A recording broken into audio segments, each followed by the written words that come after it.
할렐루야. 우리 한번 믿음으로 고백할 때 나의 하나님, 우리 하나님은 살아계신 하나님이십니다. 내 하나님, 우리 하나님은 살아계신 하나님이십니다. 아멘. 예, 저와 여러분의 하나님은 살아계신 하나님이신 줄로 믿습니다. 아멘, 아멘. 이 고백이 얼마나 엄청나고 위대한 놀라운 고백인지 모릅니다. 내가 믿는 하나님은 살아계신 하나님, 언제 어디서나 어느 장소에서나 나와 함께 하시면서 살아계신 전능하심으로 역사하시는 하나님, 그 하나님이 나와 함께 하시는 나의 하나님입니다. 아멘. 지난 금요일 날 하나님이 나의 하나님이 되는 것이 얼마나 중요한 것인지를 다시 확인하는 시간을 가졌었어요. 기억나시죠? 네. 우리 오늘 하나님 주시는 말씀 같이 보도록 하겠습니다. 하나님 말씀은 히브리서 9장 27절 28절 말씀입니다.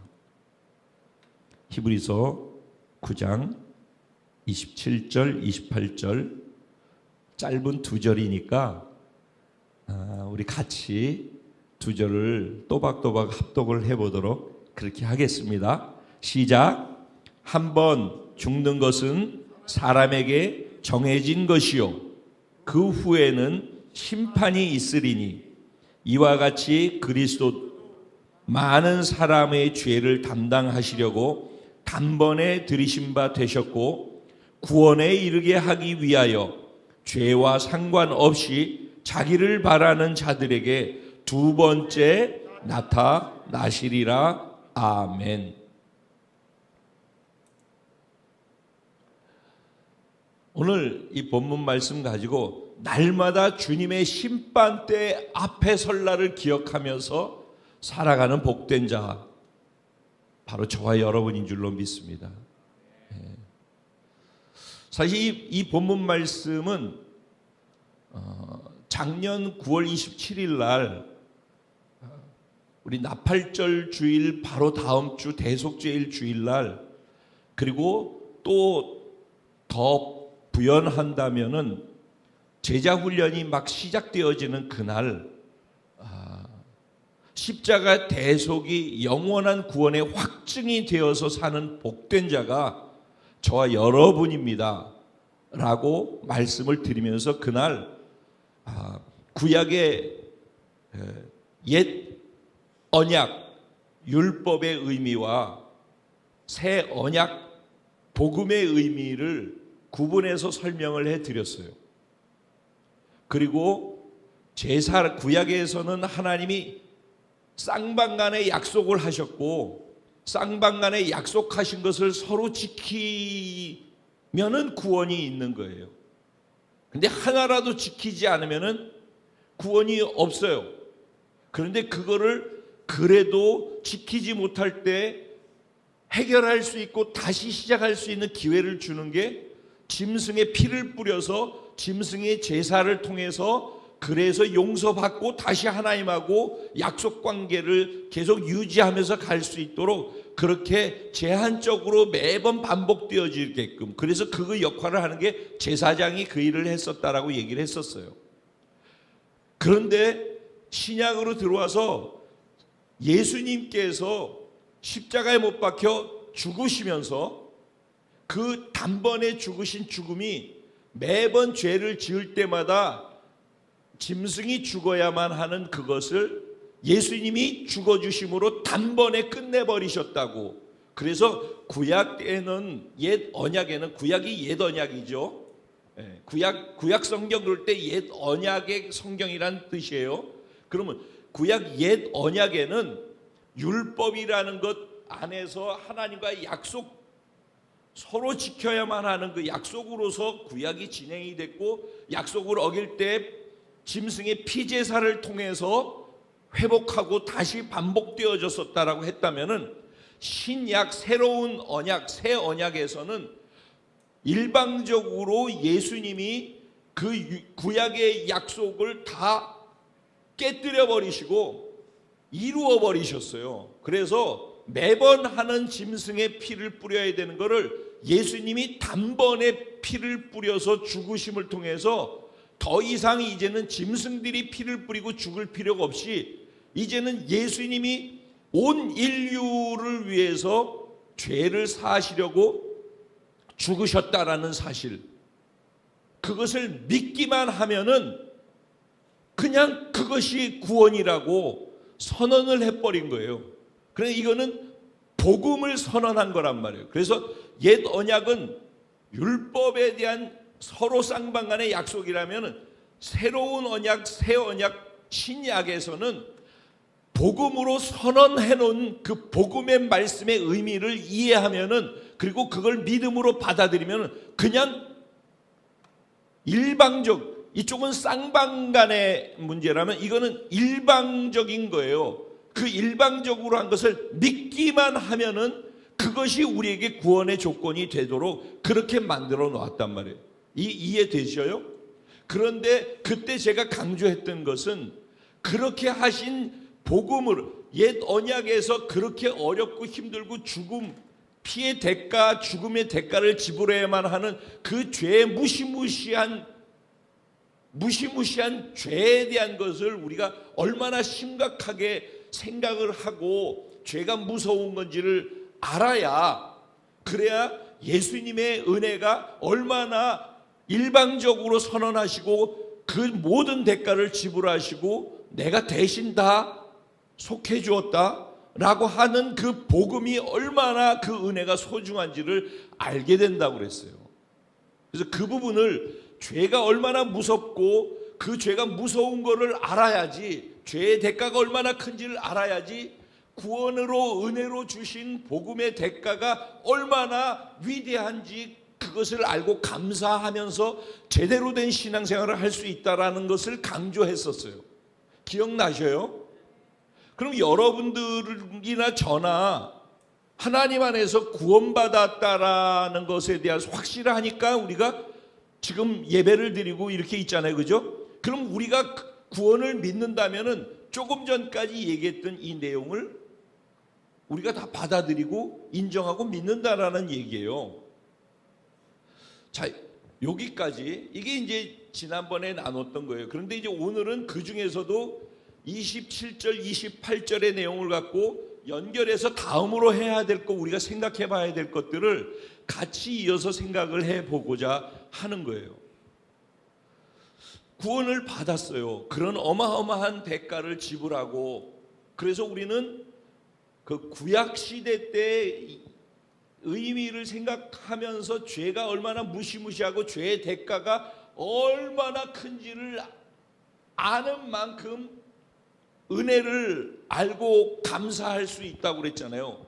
그 과정을 통과해서 지금 우리는 그 은혜 속에서 구원받은 자로 살고 있는 거예요. 자, 이게 인생에게 있어서 아주 중요한 요소예요. 우리는 이미 그 일이 일어나서 그걸 받아들인 사람들이기 때문에 당연한 게 되어 있지만은 이 땅에 살아가고 있는 모든 인류, 인간에게는 이게 굉장히 중요한 주제인데, 사실은 예수 믿지 않는 사람들에게는 이게 그렇게 중요하지도 않고 관심도 없고, 그들은 이게 무슨 꼭 내가 들어야 될 내용도 아니라고 생각을 해요. 그리고 이런 얘기를 들으면 귀찮아해요. 예수 믿으세요. 신앙생활을 해서 예수 믿고 죄를 용서받고 구원받으세요. 이런 얘기 하는 거를 불편해하고 별 관심 없이 살아요. 그래도 얼마든지 이 땅 그냥 살아간다라고 생각을 하는 거예요. 저도 여러분도 언젠가까지는 그렇게 하면서 살았어요.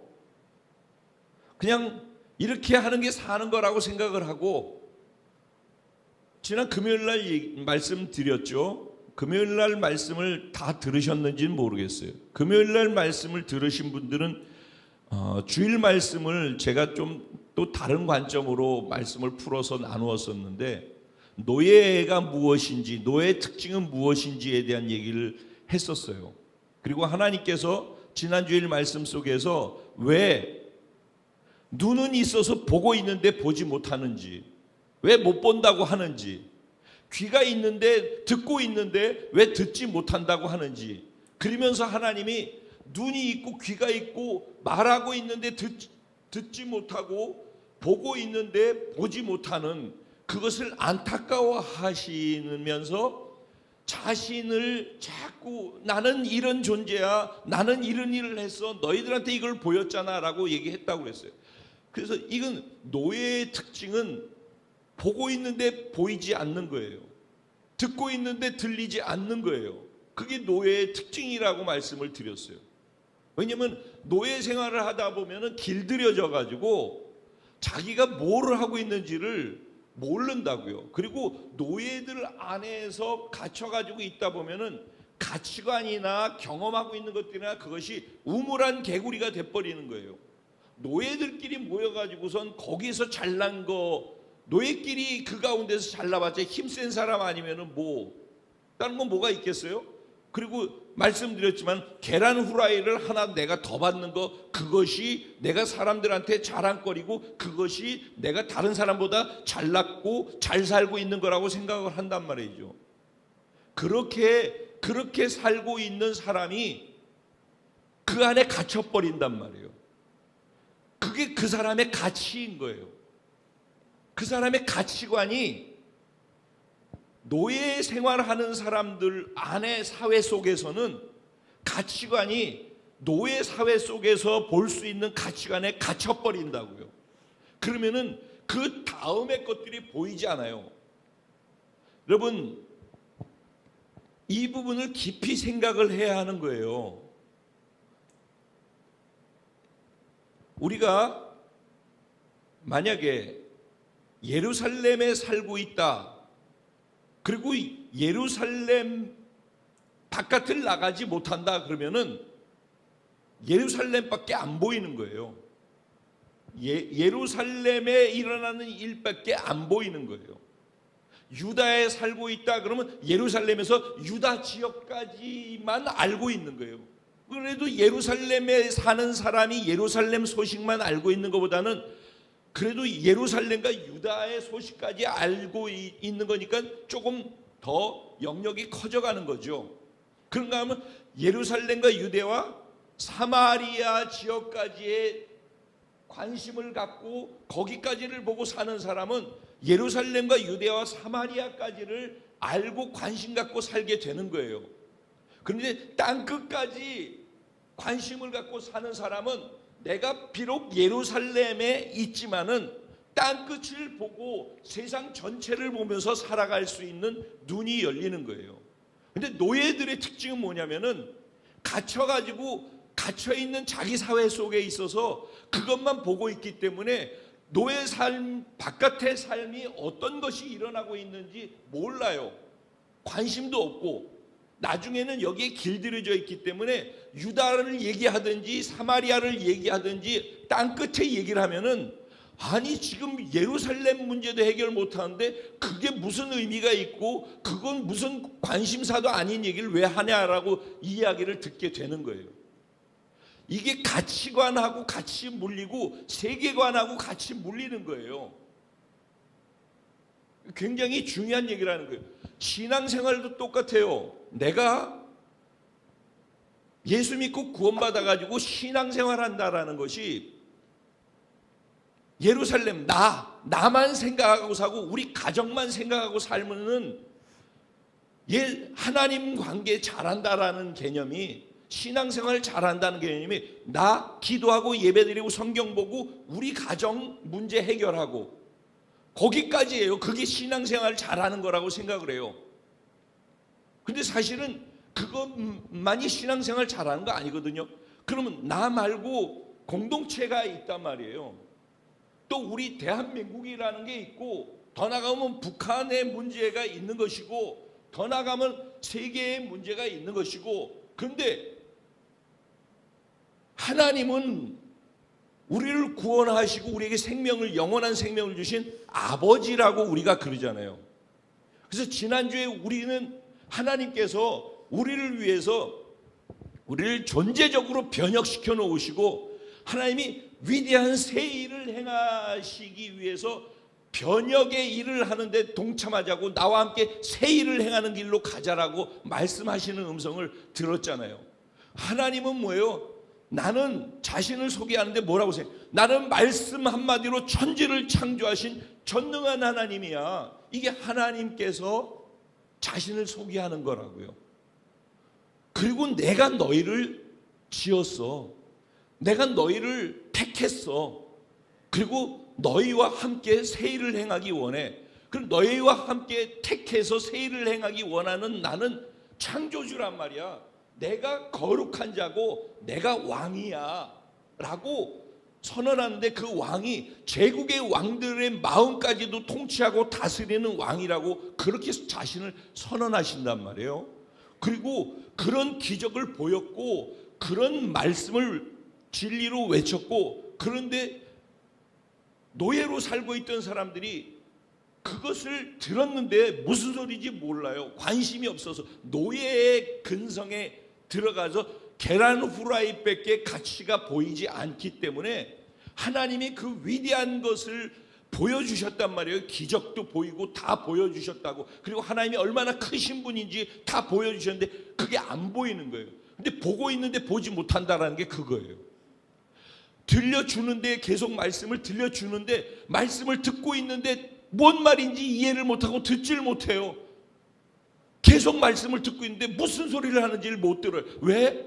계란 후라이가 가치관이 갇혀 있어서 내가 신앙생활하는 패턴이 나, 우리 가정, 우리 교회, 우리 구역, 우리 교회 바깥에서 무슨 일이 일어나는지, 순천 이 지역사회에서 어떤 어려움이 있는지, 대한민국에 무슨 문제가 있는지, 지금 우리의 같이 동족이라고는 북한에서는 어떤 어려움이 있는지, 일본과 중국과 이게 하나가 돼가지고 열방을 향해 나가야 된다고 그러는데 거기에서는 어떤 일이 일어나고 있는지, 지금 나 혼자서 신앙생활을 한다고 그렇게 해서 살아서 될 일이 아니에요. 하나님이 우리에게 새 일을 행하자라고 할 때에는 하나님은 열방을 보고 계시면서 그 일을 동참해서 같이 하자라고 새 일을 행하자고 하는 거란 말이에요. 그래서 우리를 옛사람의 존재, 노예 생활했던 그 가치에 갇혀 있는 존재에서 새로운 존재로 변혁시켜 놓으시고 내가 너희를 완전 새롭게 만들었으니까 나의 아들, 나의 딸로, 창조주 하나님 온 우주의 왕의 아들로 삼아 주었으니까 그런 신분, 그런 권세를 갖고 나와 함께 내가 가는 그 길을 같이 가자라고 같이 요구하고 있는 거란 말이죠. 그러면 하나님은 우주를 보고 계시잖아요. 하나님의 생명을 받아서 구원받아서 하나님의 자녀가 됐다면은 우린 하나님의 나라를 유산으로 받은 사람이에요. 그럼 우리는 하나님의 나라의 관점으로 온 우주가 다 우리 거라고, 이 세상 모든 나라를 우리의 관할 아래 두신 거예요. 우리가 세상을 보고 중보기도 하고 우리의 기도가 믿음의 기도일 때 세상의 변화를 만들어가는 게 우리란 말이에요.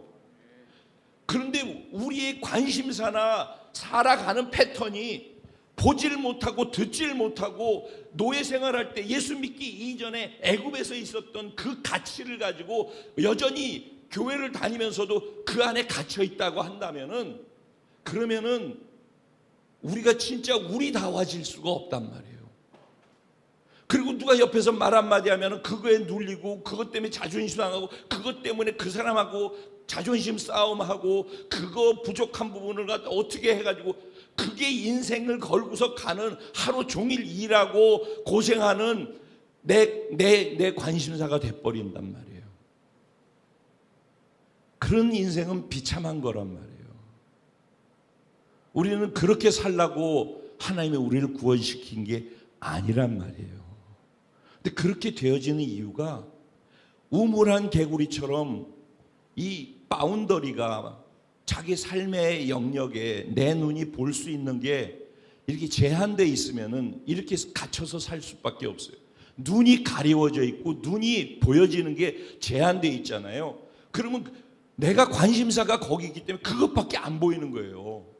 우리 지금 여러분이 이렇게 있는데, 여러분이 있는 집에서 만약에 이 스위치가 꺼진다고 하면은 지금 여러분 집에 있는, 지금 여러분이 있는 그 자리에 그 사이즈의 방이면은 방, 거실이면 거실, 어쨌든 거기에 있을 거 아니겠어요?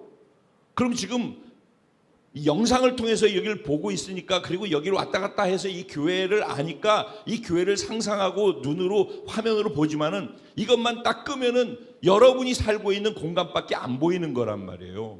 근데 여러분이 눈에 보이는 그 공간만이 이 우주에 존재하는 게 아니지 않냐고요. 문을 열고 나가면 또 다른 세상이 있단 말이에요. 그걸 울타리라고 얘기를 하는 거예요. 그 울타리를 깨야 된다니까. 그리고 우리 관심사가 바뀌어서 눈이 열려야지 돼요.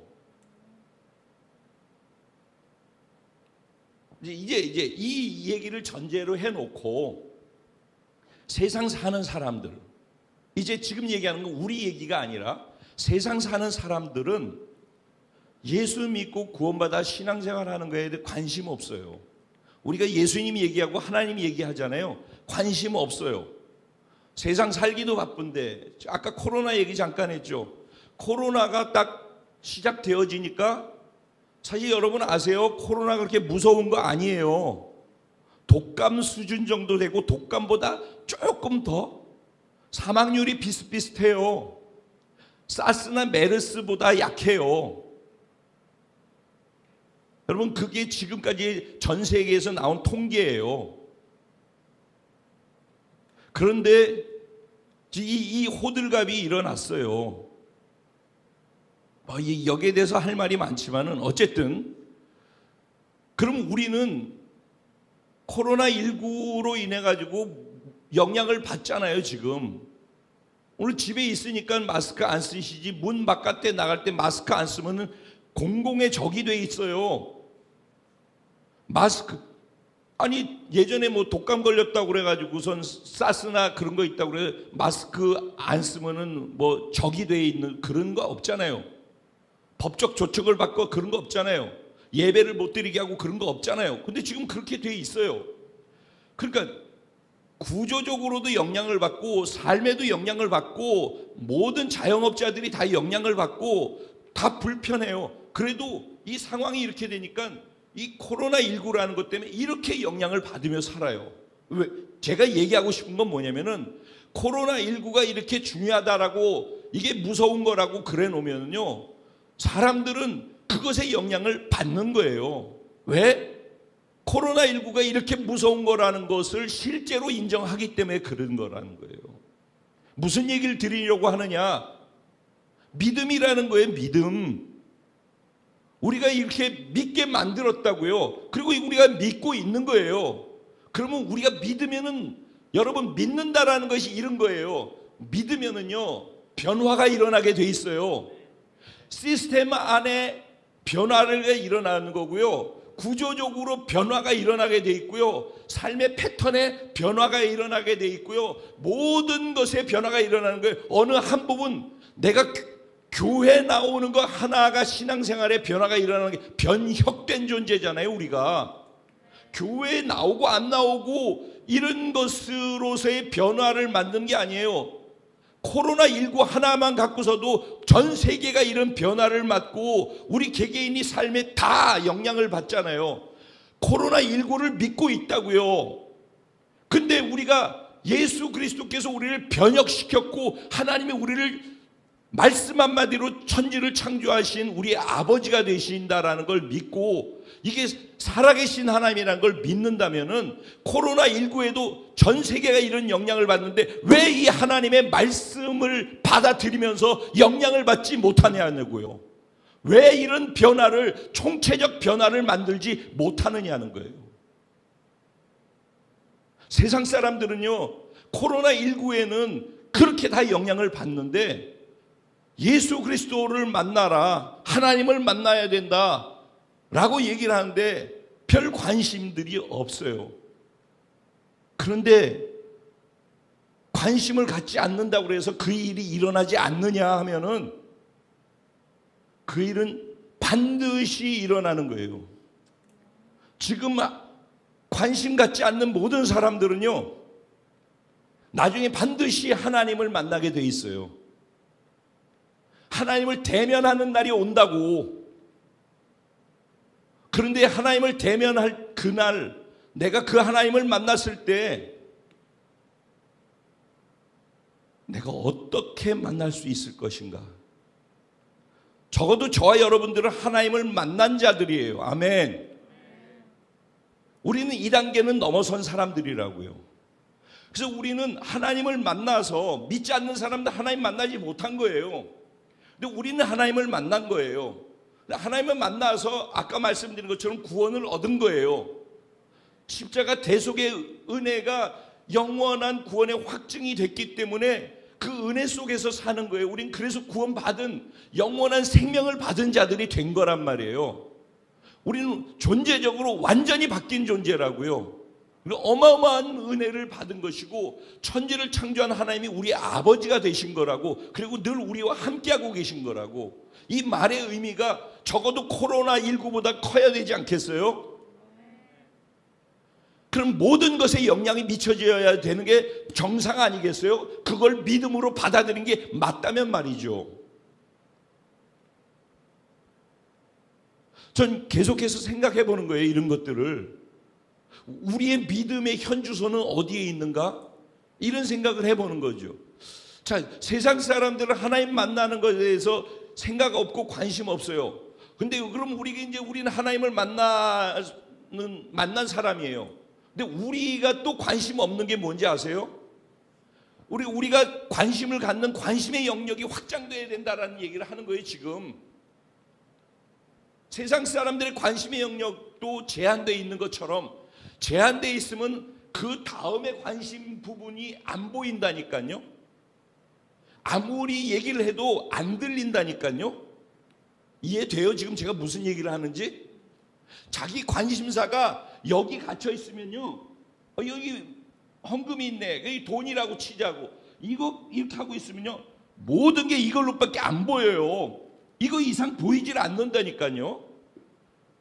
내 방, 지금 보이는 방, 그것이 다라고 생각하면 그것밖에 안 보이는 거예요. 거기에 있는 가구가 얼마나 멋있냐, 거기에 어떤 그릇이 있냐, 거기 얼마나 이쁜 사람, 멋진 사람이 거기 있네, 그것이 나의 삶의 전부고 가치가 되고, 거기에 내 자녀가 있고, 내 남편이 있고, 내 삶이 있고, 거기에 병자가 있고, 거기에 부자가 있고, 거기에 가난함이 있고, 그럼 그것이 내 인생이라고. 그것밖에 보이는 게 없게 된단 말이에요. 그런데 이 가치가 바뀌고 보이는 게 바뀌면은요, 다른 것들이 다 보이기 시작하고 가치도 달라지기 시작하게 돼 있어요. 그러면 우리는 예수를 믿고 구원받았단 말이에요. 그러면 하나님을 만난 사람인데, 하나님을 만난 우리들도 또 우물한 개구리처럼 우리의 바운더리도 예루살렘에 있을 수 있고, 유다에 있을 수 있고, 사마리아에 있을 수 있고, 땅끝같이 있으면서 보는 눈이 다 다르다고. 똑같이 성경을 보고 있지만은 이 성경을 보고 이해하고 말할 때 어떤 사람은 땅끝을 보면서 이 성경을 보면서 하나님 마음을 헤아려서 얘기를 하고 있고, 어떤 사람은 자기 예루살렘만 보고 내 가정만 보고서 하나님의 말씀을 이해하고 적용하려고 하고, 그러니까 아무리 땅끝을 보는 사람이 얘기를 하더라도 이게 무슨 얘기인지가 들리지 않는다고요. 무슨 얘기를 하려고 하는지 보이지도 않는다. 그게 목사의 얘기가 하나 아니라 하나님의 마음이 담긴, 땅끝을 보고 있는 하나님의 마음의 얘기 아니겠어요? 왜 요나 선지자에 대한 얘기를 할 때 요나 선지자는 왜 도망갔었냐고요? 자기 나라를 봤기 때문에 그렇잖아요. 요나 선지자는 하나님의 종이었는데 자기 나라밖에 못 본 거예요. 자기 나라에는 충성하는데 하나님의 관심사가 우리의 원수된 나라에 속한 영혼들에게 있다라는 것까지 못 본단 말이죠. 하나님은 영혼에 관심이 있단 말이죠. 영혼에. 하나님은 그 영혼들을 사랑한단 말이죠.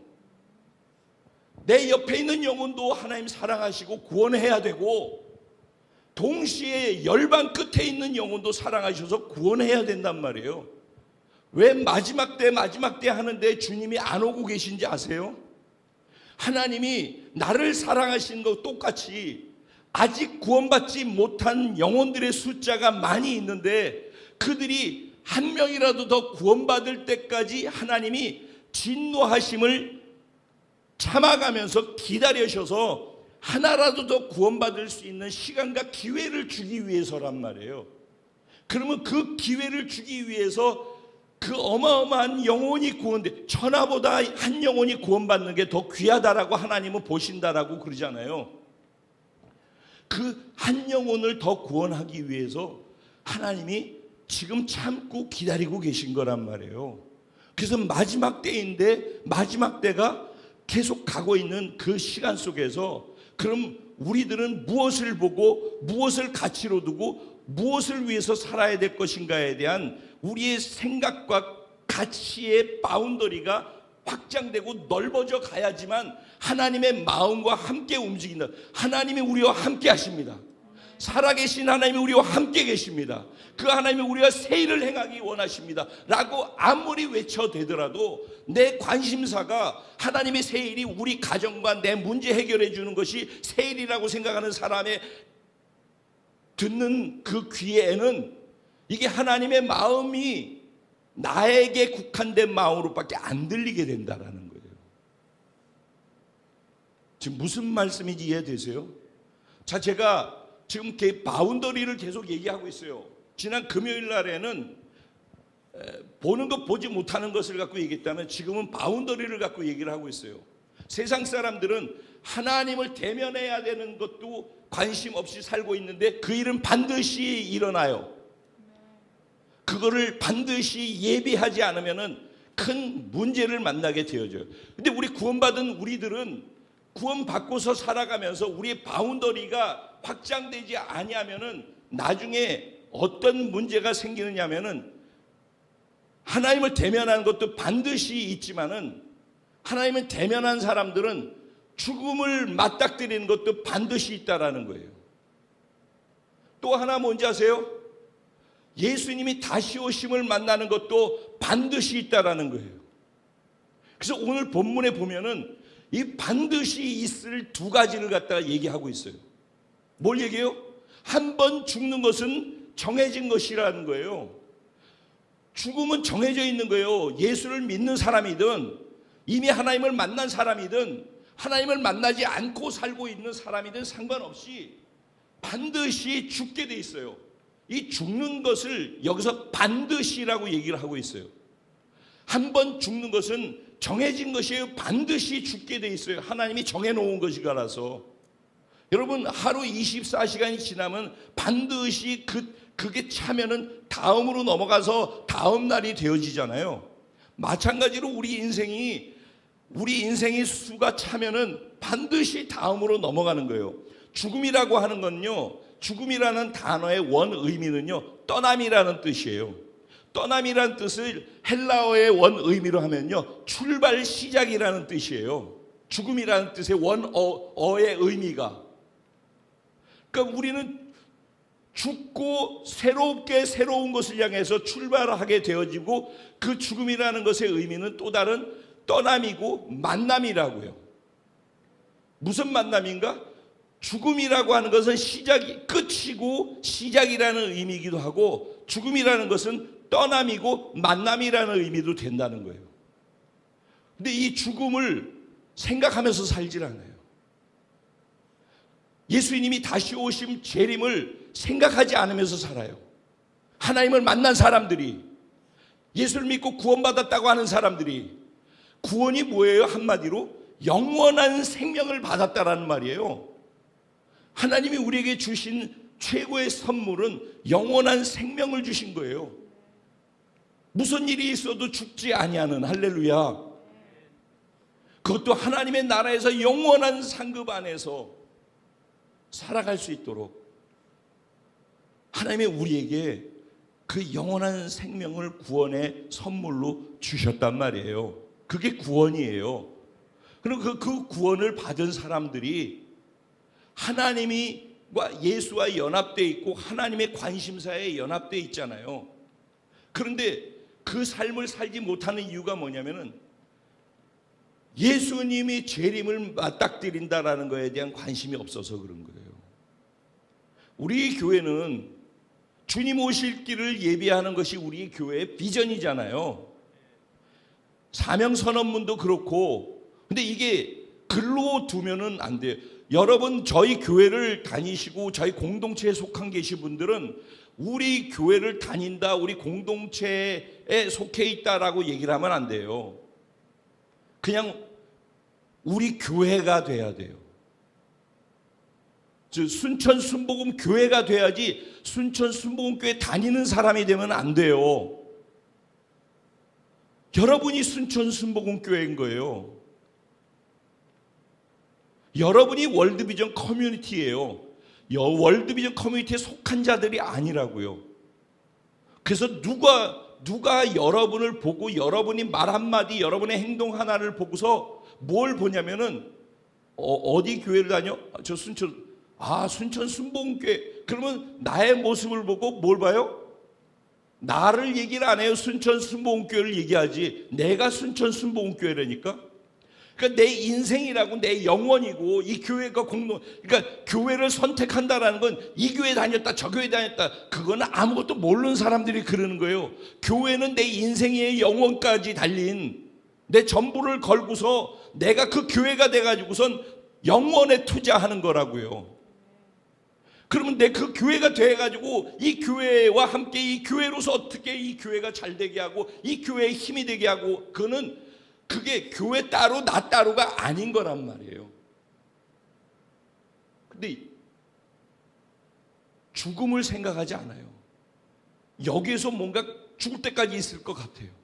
그래서 마치 누가복음 12장에 나오는 이런 예 비유를 들었어요. 예수님이 어느 부자가 그 해에 너무너무 풍년이 들었어요. 그래가지고 또 돈도 많이 벌어가지고 막 창고에다가 쟁여놓고 쌓아놨는데 돈이니 곡식이니 뭐 황금이니 그게 창고에 가득 찼어요. 그런데 더 많이 있는 거예요. 그래서 창고를 허물고 더 크게 해가지고 창고를 지었어요. 그래서 그 안에서 다 넣어놨어요. 그러니까 얼마나 뿌듯하고 안정감이 생기는지. 그래서 내가 이제 이렇게 가득 채워놨으니까 먹을 것도 풍부하고 돈도 넉넉하고 이제 황금까지 다 챙겨놨으니까 이제는 먹고 쉬고 마시고 즐기자라고 했는데, 그런 부자의 마음과 생각을 향하여서 뭐라고 예수님이 말씀하세요? 그런데 오늘 밤에 내가 내 영혼을 찾으면은 너는 무엇이 남겠느냐? 너는 무엇이 귀하냐? 라고 질문을 던졌어요. 즉 죽음을 생각하지 아니하고 이 땅에서 사는 그리스도인들, 세상 사람 물론 당연한 거고 죽음을 생각하면서 살아야죠. 우리가 여기에서 서로 미워하고 질투하고 싸우고 용서하지 못하고 마치 영원히 살 사람처럼, 우리 영원히 미워할 수 없어요. 미워하다가 죽어요. 영원히 돈 벌 수 없어요. 돈 벌다 죽어요. 영원히 건강할 수 없어요. 건강하다 죽어요. 영원히 할 수 있는 거는 없어요. 반드시 우리의 영원한 생명도 죽음을 통과해서 여기에서 하고 있는 모든 것들을 다 내려놓고 다 비우고 다 없애고 난 다음에 들어가는 게 영원한 곳이에요. 여기에 있는 거 하나도 못 갖고 가요. 여러분의 건강 못 갖고 가요. 거기로 여러분의 물질 못 갖고 가요. 여러분의 자녀 못 갖고 가요. 여러분의 자존심, 여러분이 미워하는 거, 여러분이 사랑하는 거 못 갖고 가요. 영원한 것만 남는 거예요. 그래서 죽음을 생각해야 되는 거예요. 헬라 시대 때 그 알렉산더 대왕이 있었잖아요. 알렉산더 대왕이 아버지가 필립 대왕이 있어요. 근데 필립 대왕이 자기 노예 종한테 아침에 일어나서 얼굴을 마주 보면은 시킨 것이 있었어요. 대왕에게 노예가 꼭 얼굴을 첫 번째 보면은 인사를 이렇게 하라. 당신의 죽음을 기억하십시오. 그러니까 그 대왕은 지혜로운 사람이죠. 자기가 대왕이고 다 가졌으니까는, 그런데 거기에 빠지지 않는 거예요. 늘 당신의 죽는 것을 기억하십시오. 당신이 죽을 거라는 것을 기억하십시오.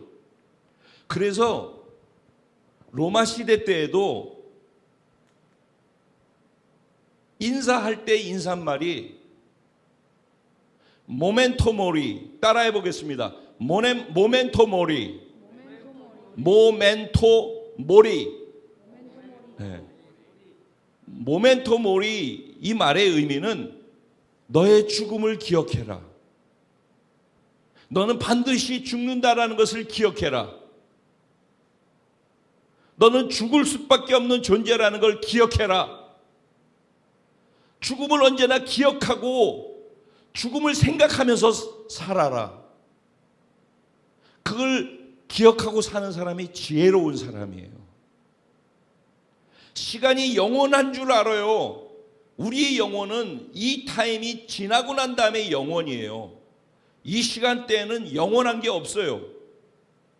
근데 우리가 죽음을 기억해야지 지금 있는 제한된 시간 속에서 이 시간을 어떻게 보내는 것이 효율적이고 지혜로운 것인지를 찾아내서 삶의 우선순위를 정할 수 있다고요.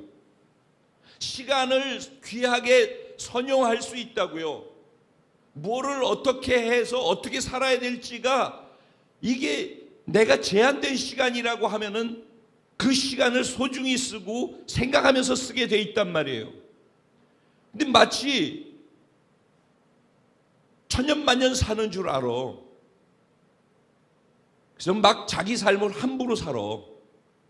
제가 여기 전도서에 이렇게 돼 있어요.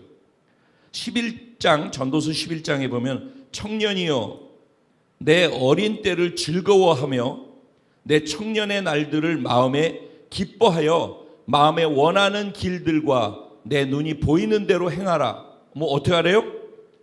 청년아, 네 어린 때를 즐거워하래요. 내 청년의 날들을 마음에 기뻐하면서 네 마음에 원하는 그 길들을 가래요. 완전 할렐루야죠. 그리고 내 눈이 보이는 대로 보는 대로 행하라. 그러나 하나님이 이 모든 일로 말미암아 너를 심판하실 줄 알라.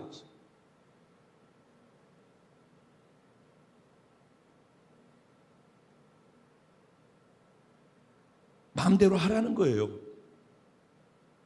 각자 자기가 선택할 수 있는 거니까. 근데 그 선택하고선 결정해서 하는 행동과 이 모든 것들에 대해서 무엇을 즐기든지 상관없는데, 그것을 네가 선택하고 그거 즐기고 한 것에 대한 그 결과에 대해서는 네가 책임져야 돼 라고 얘기를 하는 거예요.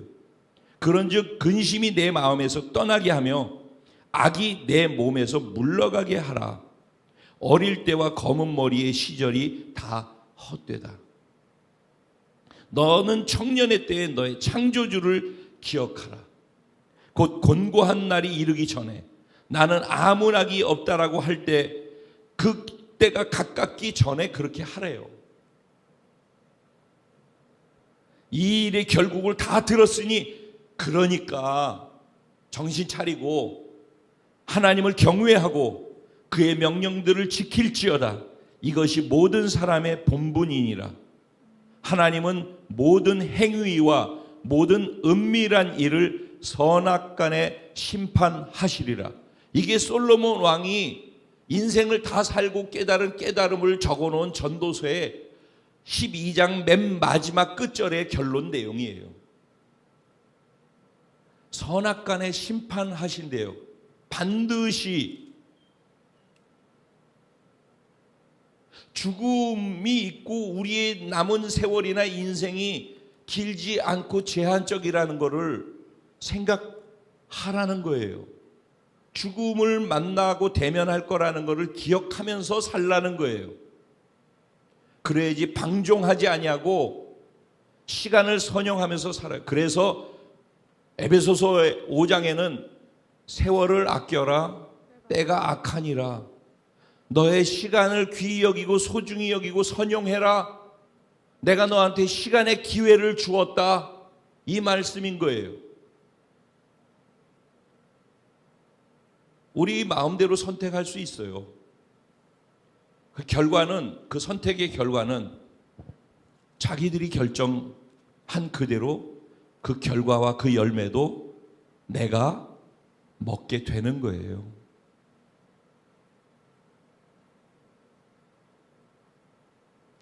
그래서 지혜로운 사람의 마음은 어디 있다고 그랬어요? 상갓집에 있고 우둔한 사람의 마음은 잔치집에 있느니라. 잠언서에 이렇게 얘기하는 거예요.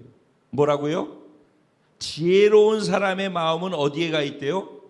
상갓집에 가 있대요. 왜? 죽음을 늘 기억하고 살거든요. 나는 죽을 존재라는 것을 생각하거든요.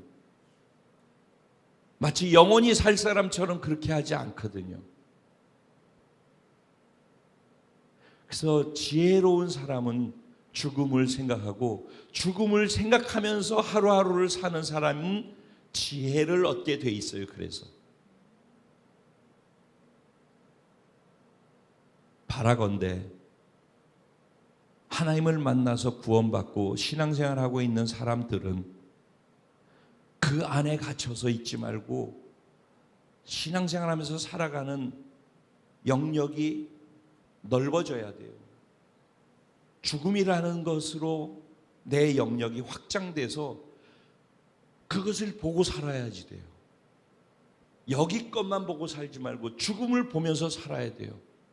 바운더리가, 생각의 영역이, 눈을 보는 자리가 더 넓어져야 된다고. 그래야지, 더 넓어져야지 더 보이는 것이 많아지게 돼 있고 선택할 수 있고 행동할 수 있는 것도 더 많아지게 돼 있는 거예요. 그 다음에 또 넓어지는 게 뭐예요? 우리가 죽음을 통해서도 그렇고 또 하나 예수님이 다시 오심을 통해서도 그렇고 결국은 예수님을 만나게 돼 있는 거예요. 예수님이 재림을 우린 준비한다고 하잖아요. 그러죠? 우리 교회의 공동체는 그게 목적이고 가치라고 그랬어요. 그러면 내 삶이 예수님이 다시 오심을 죽음만큼 똑같이 긴장하고 사모하고 거기에 초점을 두고 살아야죠. 주님이 다시 오심에 내 전부를 걸고 살아야죠.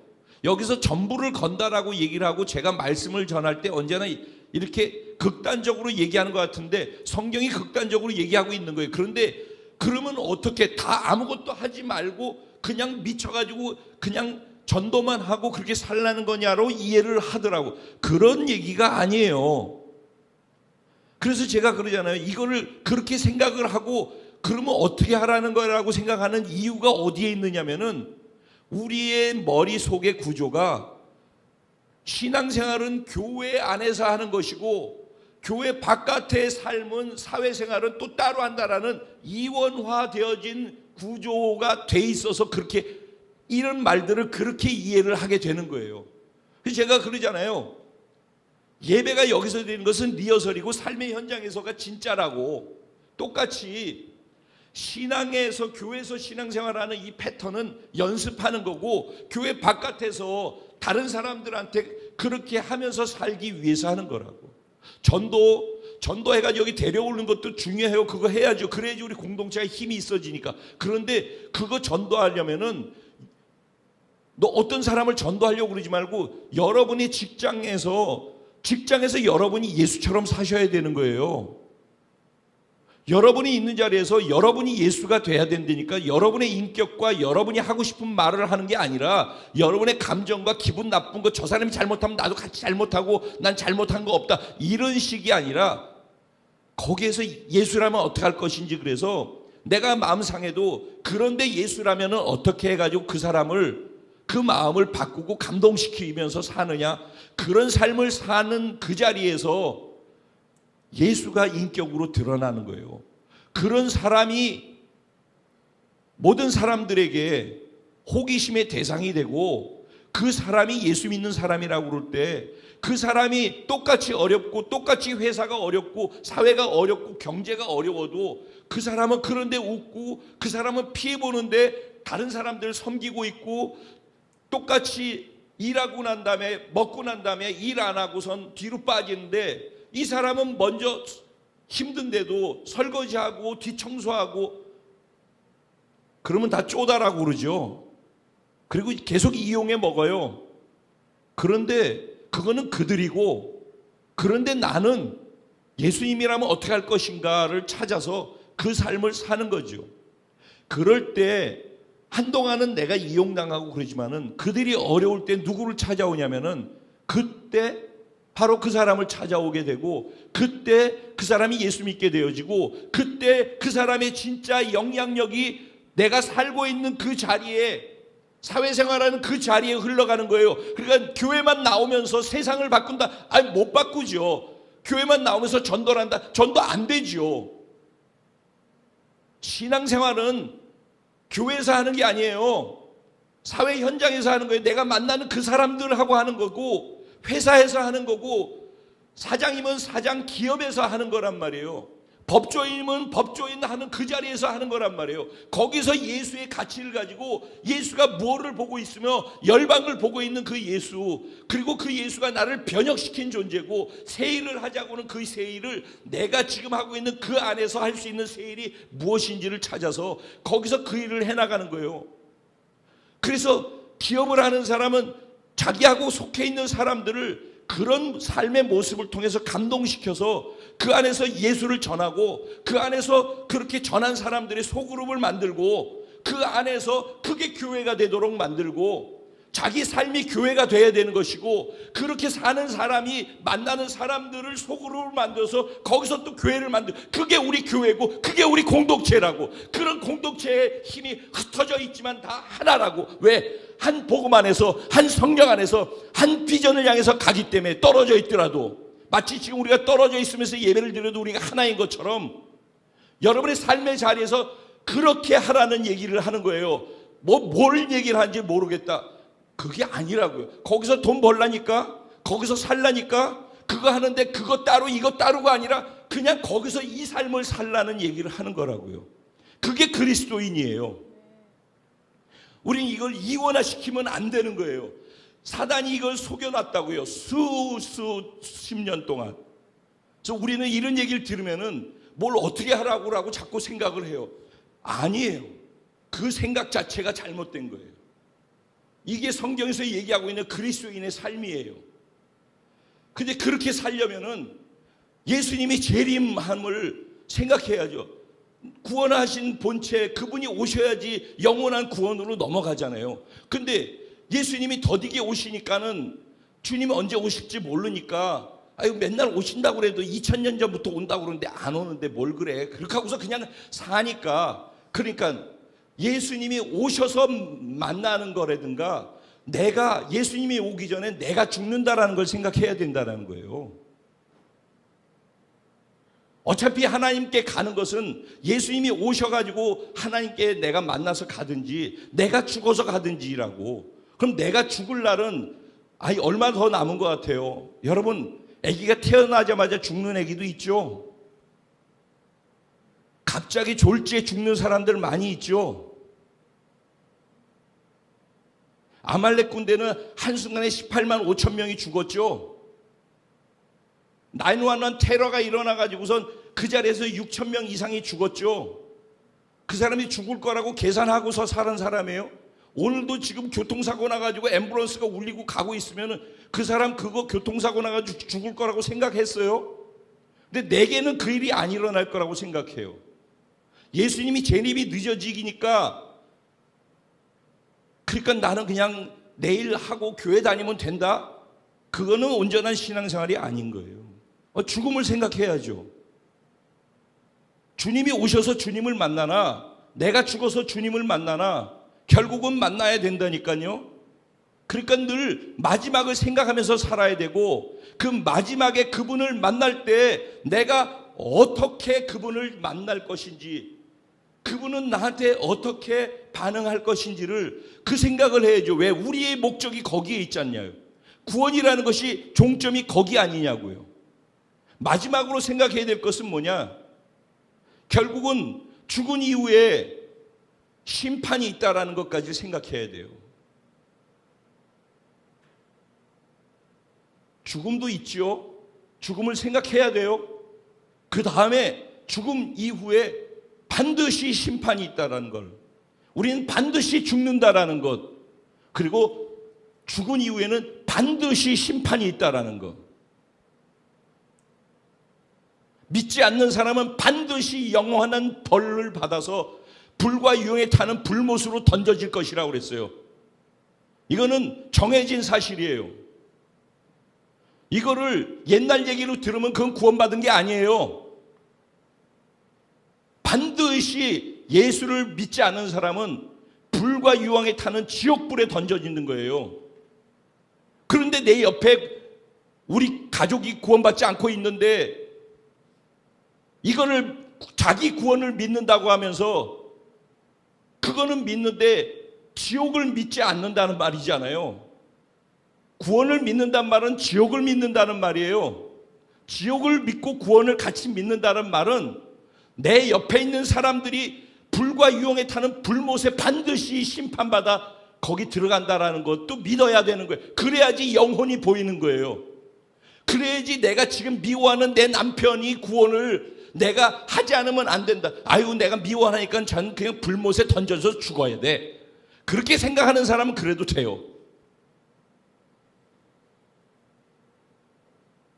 그런 게 아니라는 거예요. 심판이 있다라고 할 때 이 심판은 우리는 영생으로 가는 그 심판이죠. 즉 여기에서의 심판엔 두 가지 심판이 있어요. 마지막 중에 마지막에 백보자 심판이 있거든요. 이 백보자 심판에서는 두 가지 심판을 해요. 하나는 무슨 심판이냐? 믿음의 심판을 해요. 그래서 예수께서 이 땅에서 우리를 위해서 무슨 일을 하셨는지, 이 복음을 믿음으로 받아들였는지 아닌지 그 믿음을 확인하는 심판을 해요. 그래서 그 믿음을 확인해서 믿지 않는 사람은 영원한 불못으로 던지는 거예요. 그 심판에서. 그리고 거기에서 분명히 복음을 받아들여서 예수를 믿은 사람은 영원한 생명으로 가는 심판을 내리는 거예요. 이게 믿음의 심판이에요. 우리는 영원한 생명으로 가는 것의 심판을 받을 줄로 믿습니다. 아멘. 네. 근데 두 번째 심판이 있어요. 요한계시록에 보면은 20장에 가면은 하나님께서 마지막 백보자에서 심판을 하시는데 책이 있는데 두 가지 책이 있다고 그랬어요. 하나는 생명책이 있다고 그랬어요. 이 생명책은 믿음의 심판을 하기 위해서 있는 거예요. 이 사람이 믿음이 있는지 없는지. 그래서 믿음이 있는 사람은 영원한 생명으로 들어가고 믿음이 없는 사람은 영원한 벌, 불과 유황에 타는 불못에 던져지게 되는 거예요. 이 믿음의 심판은 그런 거예요. 그런데 그러니까 생명책이 있다고. 그리고 또 하나 책이 뭐냐면 행위책이 있어요. 행위책. 제가 읽어드릴까요? 계시록 20장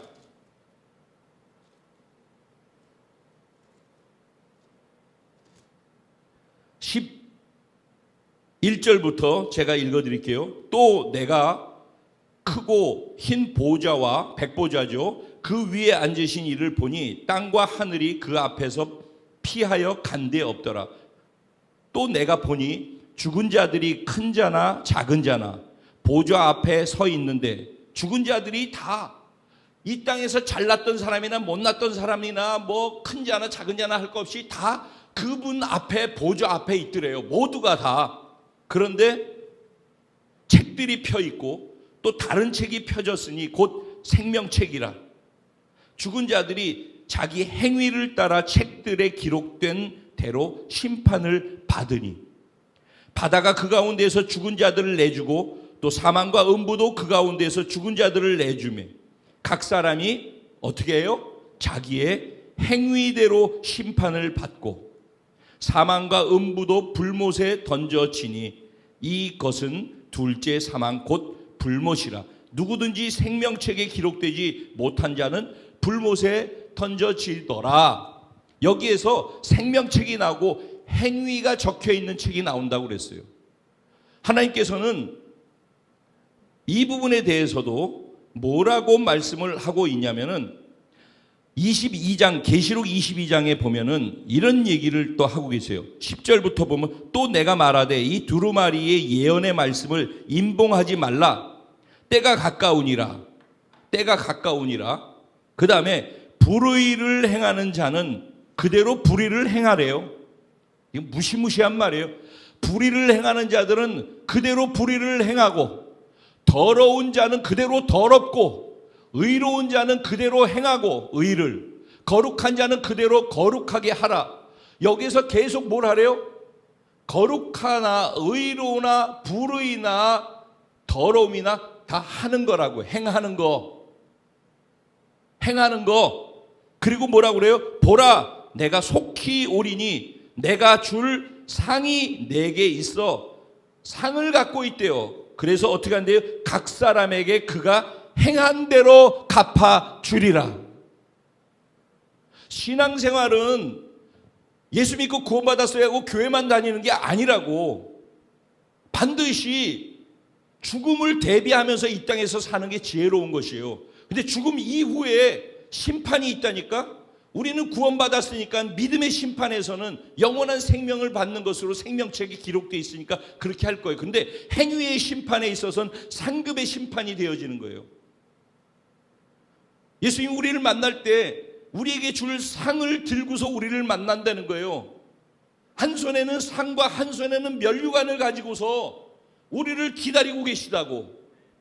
그러면서 우리에게 이 땅에서 내가 예수를 믿고 난 다음에 예수를 믿는 것이 나의 믿음 안에서 어떤 영향력을 내게 행사해서 내가 어떻게 성령 안에서 믿음 안에서 예수로 살아드렸느냐 하는 그것이 내게 상급이 되어지고 내게 기업이 되어지고 내게 면류관이 되어진다라고 성경은 얘기를 하고 있는 거예요.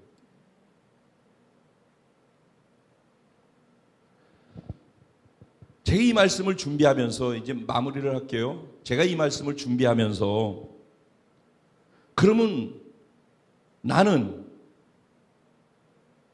하나님의 심판대 앞에서 섰을 때 하나님이 창표야 라고 하시면서 심판장 재판관이 되셔서 나를 판결하실 때 무슨 판결을 하실까?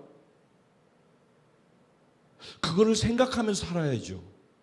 죽음을 생각하면서 살아야 돼야지. 그런 것처럼 이 심판대 앞에서 그분 앞에 섰을 때 그분이 나에게 어떤 판결을 하실까? 과연 나를 위해서 상이 예비되어져 있다라고 하는 그 상을 나는 과연 받을 만한 그런 상급을 쌓아 놓았는가? 나는 하나님의 관심사, 상 받을 만한 관심사를 위해서 사는가? 나 자신의 관심사를 위해서 살고 있는가? 신앙생활에서 구원받았다라고 하는 사람이라면은 지금 이렇게 얘기하는 것들이 불편하게 들리는 게 아니라 이게 하나님께서 주시는 정말 생명의 말씀으로 생각하면서 들어야 돼요. 시간이 얼마 남지 않았어요. 언제 하나님이 우리를 불러가실지 알아요? 언제 우리가 죽음을 맞닥뜨릴지 알아요? 언제 주님이 오실지 알아요? 그날과 그 시는 아무도 모르죠. 내가 죽을 날과 주님이 오실 날은. 그렇지만 그거를 생각하면서 살아야지 이 땅에서 있는 시간을 의미 있고 소중하게 우선순위를 잘 정리해가지고 그분이 원하시는 데다가 초점을 맞추면서 삶을 살아갈 수 있게 되는 거예요. 그렇지 않으면은 방종하고 방만하게 영원히 살 사람처럼 함부로 막 산다고 시간을, 뒤에 가서 후회도 소용이 없어요.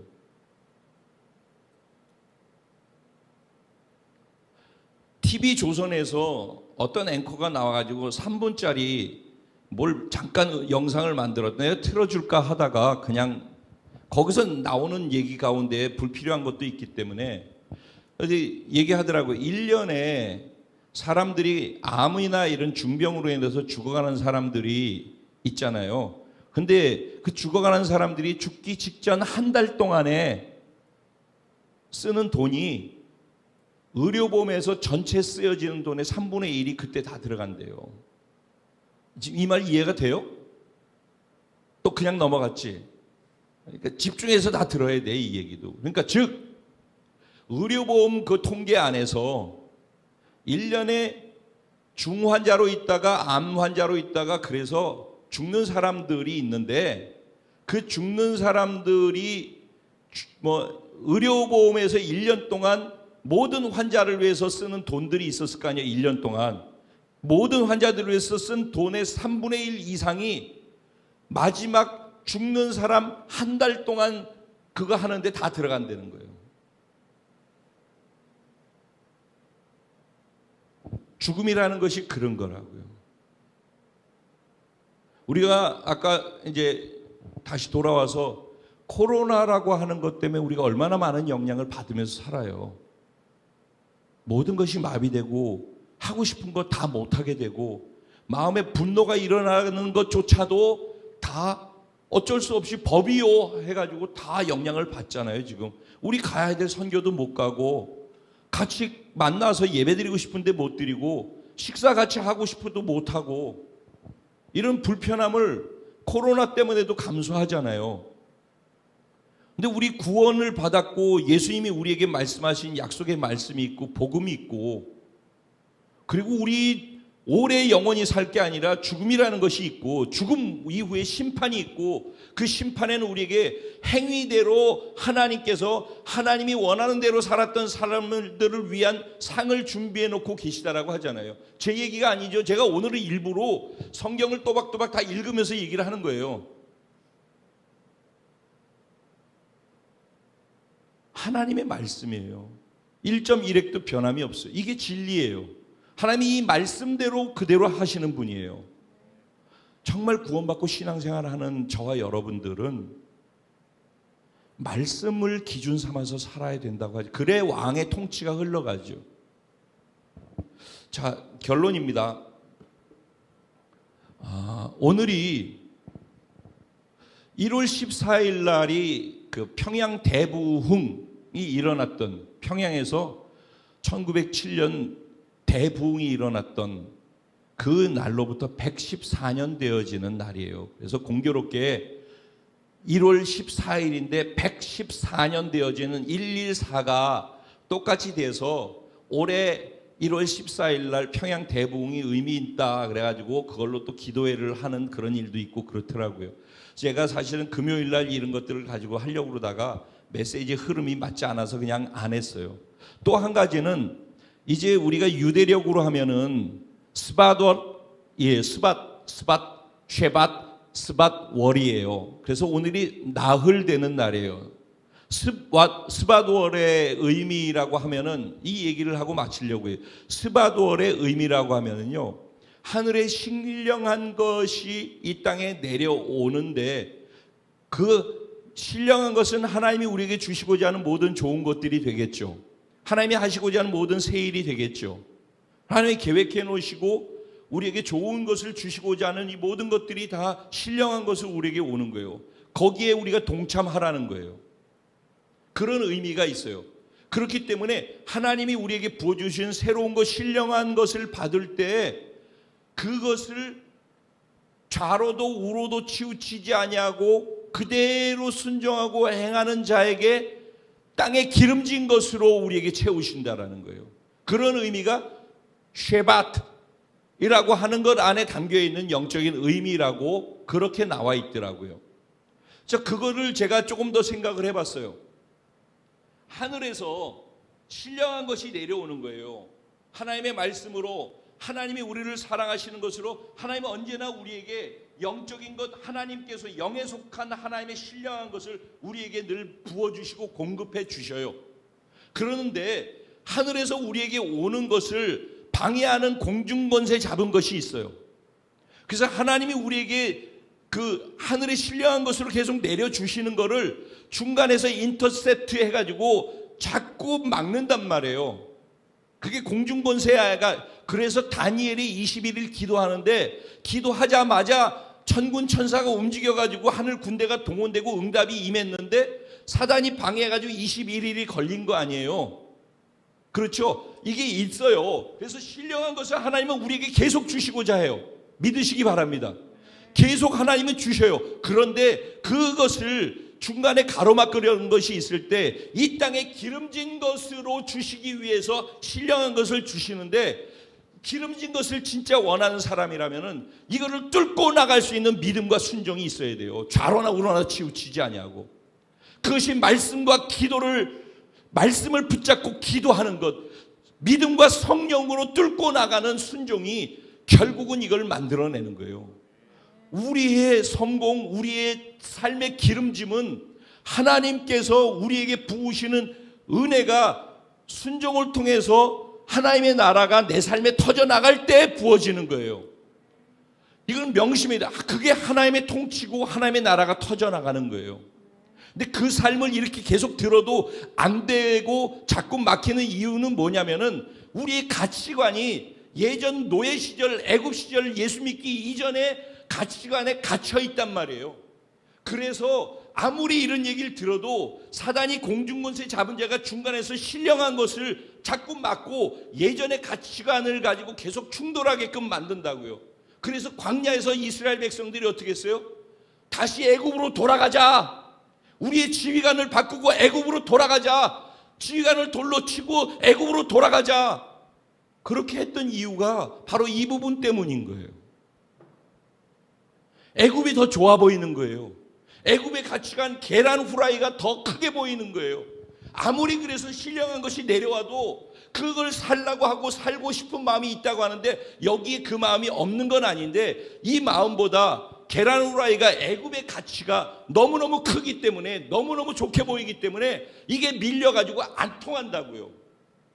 이 보는 눈이 애굽에 갇혀 있다고요. 노예 생활을 했던 그때 좋아 보였던 것에 갇혀 있어가지고 그 이후에 광야와 가나안 땅에 들어가서 경험해야 될 풍성한 젖과 꿀이 흐르는 기름진 땅에 하나님이 약속한 하나님의 나라, 그것의 풍성함을 맛도 볼 수가 없다고요. 누릴 수가 없는 거예요.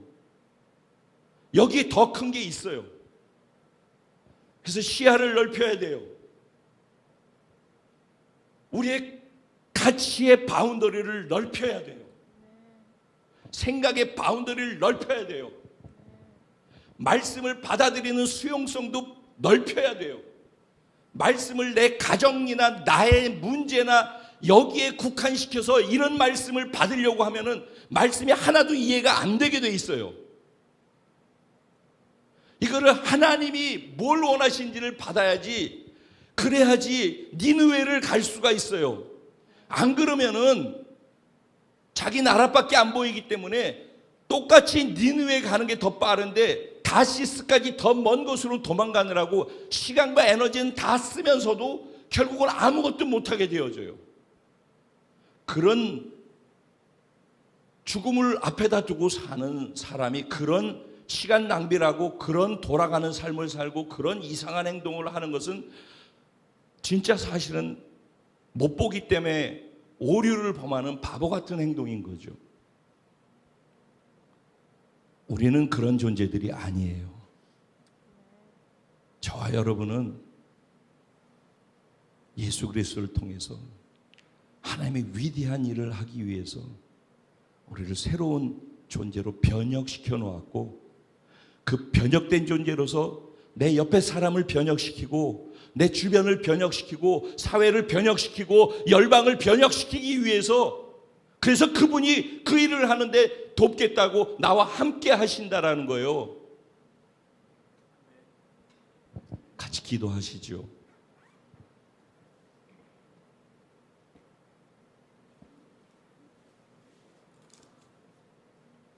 하나님 살아계십니다.